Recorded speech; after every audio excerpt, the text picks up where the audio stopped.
Hello friends, स्वागत है आपका हमारे YouTube channel competitive exam warriors में। दोस्तों, आज हम इस वीडियो में बौद्ध धर्म के बारे में पढ़ेंगे। चलो शुरू करते हैं। तो दोस्तों, बौद्ध धर्म कब से कब तक माना जाता है?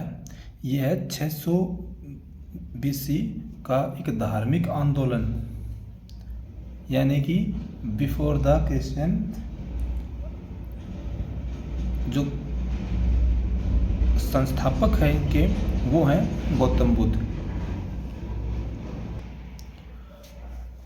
इन्हें ही एशिया का प्रकाश कहा जाता है। ऐसे ही क्वेश्चन डायरेक्ट आते हैं एग्जाम में। एशिया का प्रकाश कहा जाता है। और कौन थे ये शाक्य कुल के क्षत्रिय थे।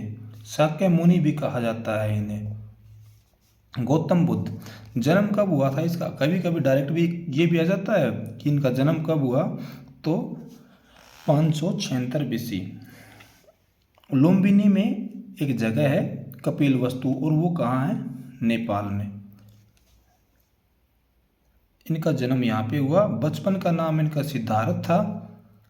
पिता कौन थे इनके? शुद्धोधन, ये सांक्य कुल के थे। और जो माता थी वो महामाया, वो कोल्य वंश की थी। सिद्धार्थ के 7वें दिन इनकी माँ है वो गुजर गई थी।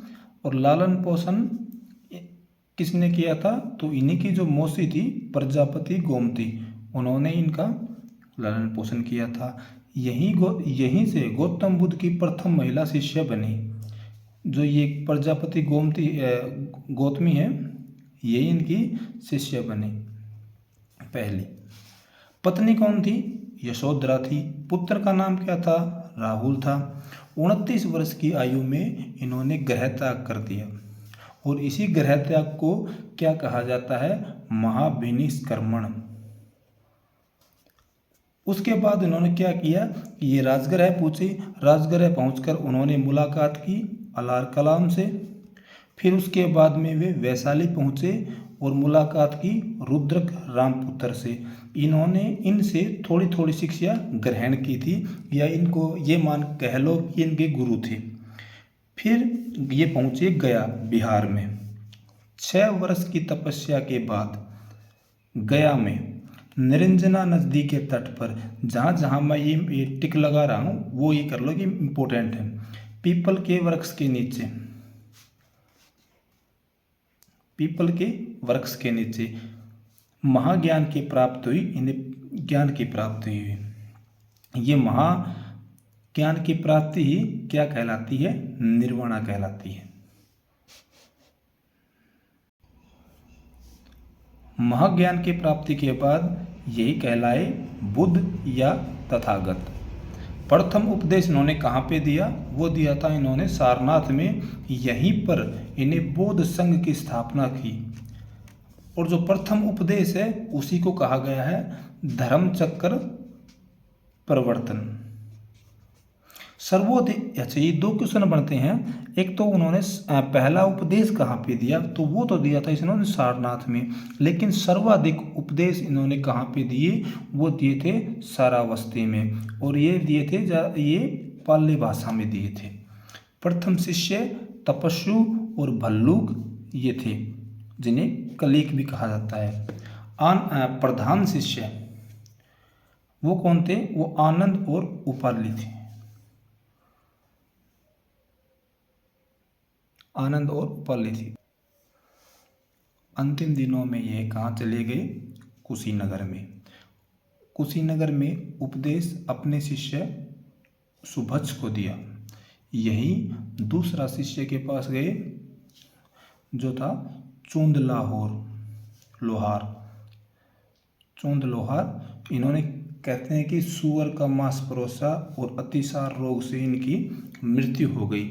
ये इम्पोर्टेंट है। 483 BC या ईसा पूर्व में इनकी मृत्यु कुशीनगर में हुई। और इसी को क्या कहते हैं? महापरिनिर्वाण कहते हैं।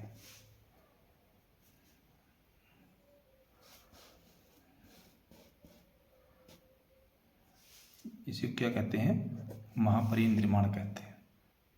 अब कुछ बौद्ध धर्म से ही संबंधित कुछ संगतियां हैं इम्पोर्टेंट, जो एग्जाम में पूछी जाती हैं उनको हम करते हैं। देखो, जो पहली बौद्ध संगति थी वो हुई थी 483 ईसा पूर्व। ये हुई थी राजगृह में। शासक वहाँ पे कौन था? तो अजातशत्रु था, हर्यक वंश का ये शासक था। अध्यक्ष कौन था इसका? अध्यक्ष था वो महाकश्यप था। अच्छा, डिस्क्रिप्शन मतलब इसका थोड़ा थोड़ा हम जानकारी भी लेते चलेंगे कि संगतियों के बारे में। तो ये यहाँ पे क्या हुआ, 3 पिटक जोड़े गए पहली बौद्ध संगति में।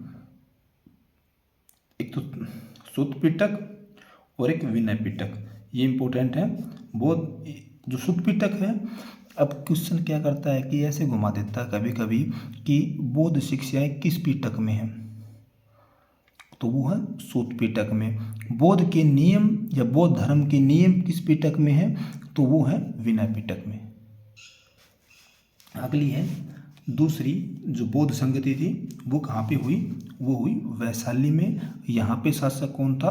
कालाशोक था, जो शिशुनाग वंश का था। और इसमें जो अध्यक्ष थे वो कौन थे? शाबकमीर। और यहीं पर दो अनुयायी थे ना, वो 2 भागों में बट गए, एक स्थावीर और दूसरा था वो महासखी। ये ज़्यादा इतना इम्पोर्टेंट नहीं है, लेकिन ये ज़्यादा इम्पोर्टेंट है कि दूसरी जो बौद्ध संगति थी वो कहाँ पे हुई? वैशाली में। जो अशासक था वो शिशुनाग था, कालाशोक था, शिशुनाग वंश का था। शाबकमीर यहाँ पे अध्यक्ष था। आगे देखते हैं। तीसरी जो बौद्ध संगति थी वो कहाँ पे हुई? वो हुई थी पाटलिपुत्र में।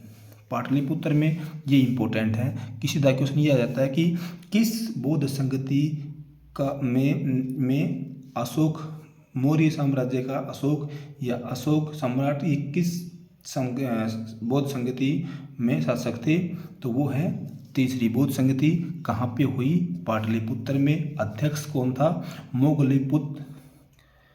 ये मोगलीपुत्र भी बोल देते हैं, मोगलीपुत्तिशम भी बोल देते हैं। यहाँ पे तीसरा पिटक जोड़ा गया। 2 तो पहले जुड़ गए थे यहाँ पे, सुत्त पिटक और विनय पिटक, लेकिन तीसरा पिटक जोड़ा गया, अभिधम्म पिटक। ये तीसरी संगति में जोड़ा गया। आगे है 78 AD। ये चौथी बौद्ध संगति हुई थी। ये कहाँ पे हुई थी? कुंडलवन में। कनिष्क के शासनकाल में हुई थी। कुषाण वंश का था और यशुमित्रा या अश्वघोष यहाँ पे अध्यक्ष थे। इसको यशु बोल देते या वसुमित्र भी है। और यहाँ पे क्या हुआ? बौद्ध धर्म हीनयान और महायान में बट गया। अब ज़्यादा ज़रूरी क्या है कि ये बौद्ध संगति आपको एक ट्रिक वाइज याद कर लो, जैसे कि आर से राजगिरी, वी से वैशाली, पी से पाटलिपुत्र, के से कुंडलवन। तो RVPK ये याद कर ले, RVPK। और उसके बाद ये महाकश्यप हो गया, MSMV,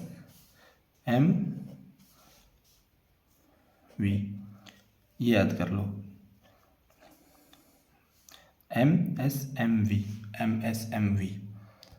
तो दोस्तों ये बौद्ध धर्म हमारा कंप्लीट हो गया। ये छोटे छोटे वीडियो 10-10 मिनट, 15-15 मिनट की जो वीडियो है ना, इनको कंप्लीट करते रहो। देखते देखते आपकी नॉलेज ग्रो करने लग जाएगी और आने वाले एग्जाम में आपके लिए देखना है, यहाँ से क्वेश्चन आपको डायरेक्ट मिल जाएंगे। जैसे SSC GD हो गया, ये एग्ज़ाम आने वाला है, SSC GD। और इनमें टाइम भी नहीं लगता, 10 मिनट की वीडियो है। दिल्ली पुलिस का जो ये एग्ज़ाम आने वाला है कांस्टेबल का, उनमें तो आप क्या करना कि इस चैनल को सब्सक्राइब कर लेना, ताकि आपको जो भी मैं वीडियो डालूँ तो उसका नोटिफिकेशन तुरंत आपको मिल जाए। क्योंकि मैं ये जानकारी आपको जगह जगह से इकट्ठी करके तब आपके पास लेके आता हूँ। ऐसे नहीं है कि वीडियो अपलोड कर दी सीधी। तो तब तक के लिए हम थैंक यू देखने के लिए। अब आगे नेक्स्ट वीडियो में आपसे मिलते हैं। तब तक के लिए धन्यवाद। Thank you. Bye bye.